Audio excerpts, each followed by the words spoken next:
Vendredi 9 février, Robert Badinter rendait son dernier souffle, à l'âge de 95 ans.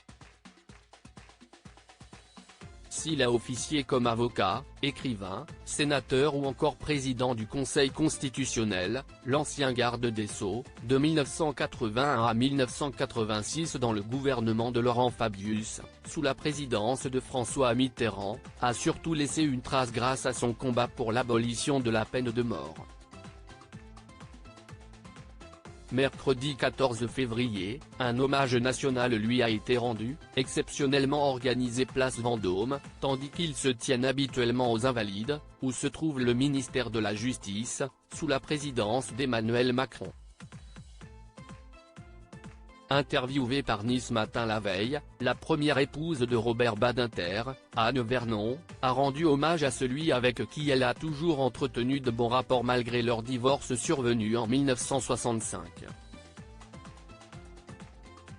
Cependant, la célèbre actrice installée à Cogolin, Var, depuis les années 1970 a déclaré qu'elle ne serait pas présente en ce jour historique, car elle ne pouvait pas se rendre à Paris.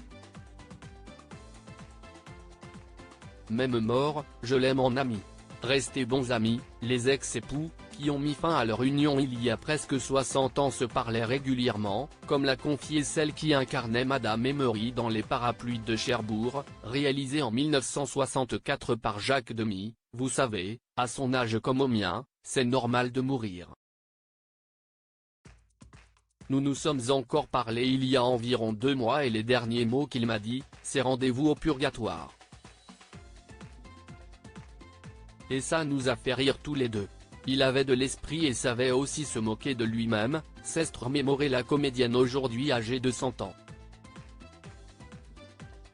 Si elle affirme avoir beaucoup aimé l'homme qui s'est également battu pour la dépénalisation de l'homosexualité lorsqu'il était marié, l'actrice qui a soufflé sa 100e bougie le 7 janvier dernier assure l'avoir également aimé d'une autre façon jusqu'à la fin.